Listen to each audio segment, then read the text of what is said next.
அனைவருக்கும் வணக்கம். வாரியார் விரிவுரை விருந்து. கடன். உலகத்தில் எல்லோரும் கடன்காரர்களே. கடன்படாதவர்கள் ஒருவரும் கிடையாது. கடன்பட்டவர்களுக்கு எப்போதும் நெஞ்சம் கலங்கிய வண்ணமாகவே இருக்கும். துன்பத்திற்கெல்லாம் பெருந்துன்பம் கடன்பட்டானுடைய துன்பமே.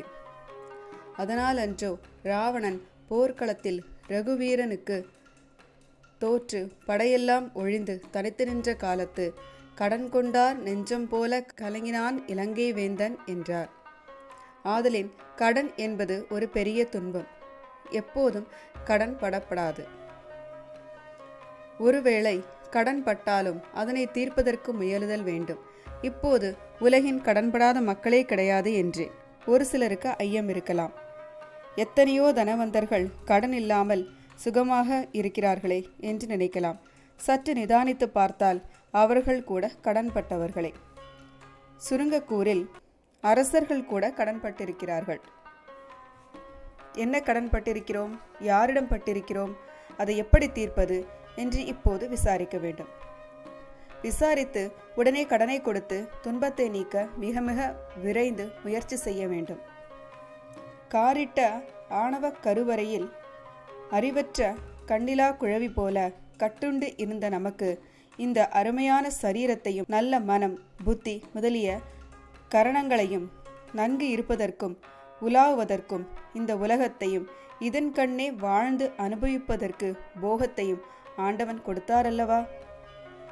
முதலாவதாக நமக்கு நன்றாக பார்ப்பதற்கு விழிகளை கொடுத்திருக்கிறார், கேட்பதற்கு செவிகளை கொடுத்திருக்கிறார், பேசுவதற்கு வாக்கை அளித்திருக்கிறார், தொழில் புரிவதற்கு கரங்களை நல்கியிருக்கிறார், உலாவுவதற்கு கால்களை தந்திருக்கிறார்.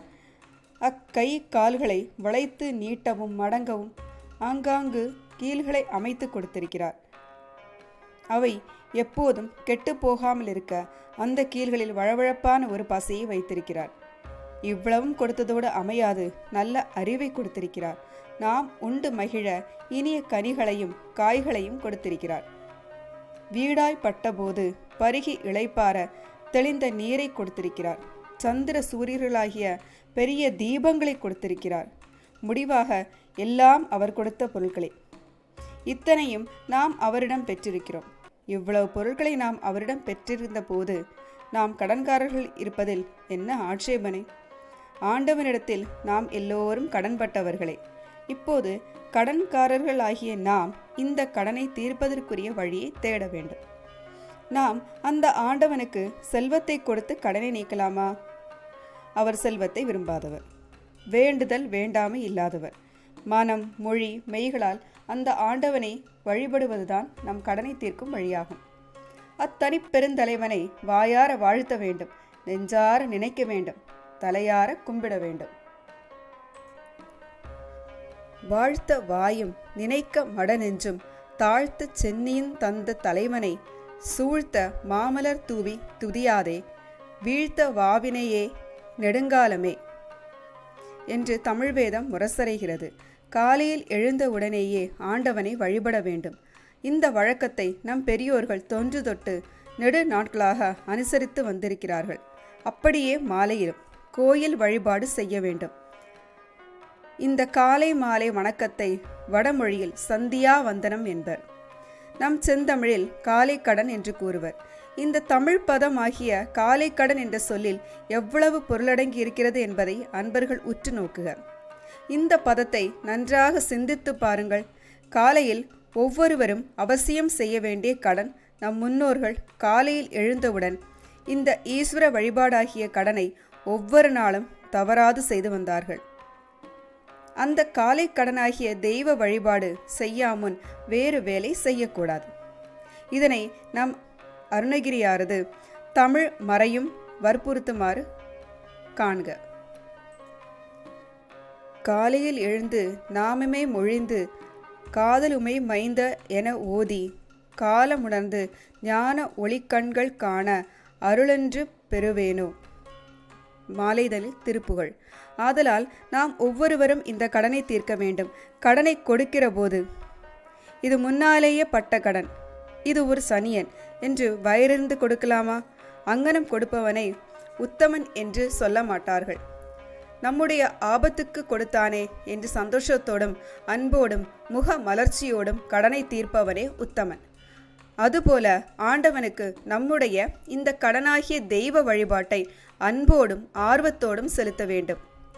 அந்த கருணையின் கடவுளை வணங்குவதற்கு என்ன மாதவம் செய்ததோ எனது நற்றலையே என்று தலையால் வணங்கியும் நாவால் அவரது திருமந்திரங்களை வாழ்த்தியும் கரங்களால் நறுமலர்களை கொண்டு அர்ச்சனை புரிந்தும் நம்முடைய கடனை அன்போடு செலுத்த வேண்டும்.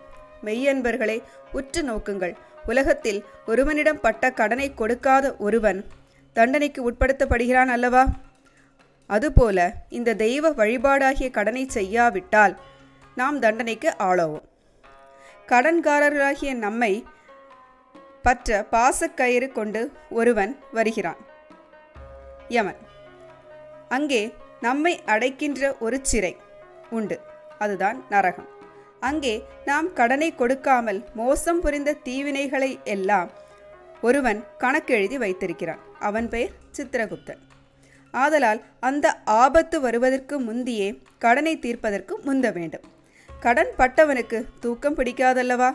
பெருங்கடன் பட்ட நாம் உண்டு உடுத்து உறங்கி அவமே நாள் கழிக்கலாமா? சொற்பதங்கடந்த ஜோதியாம் ஆதி நாயகனை உன்னி உன்னி என்பு நைந்துருக்கி நெக்கு நெக்கு ஏங்கி அன்பெனும் ஆறு கரையாது புரள நண்புலன் ஒன்றி நாத என்றரேற்றி உரை தடுமாறி ரோமஞ்சிலிர்ப்ப கரமலர் மொட்டித்து இருதயம் மலர கண்கள் குளிர நுண்துளி அரும்ப சாயா அன்பினை நாள்தோறும் வளர்த்து தாயே அணைய தயாபரனை வழிபட்டு நம் கடனை கழிப்போமாக.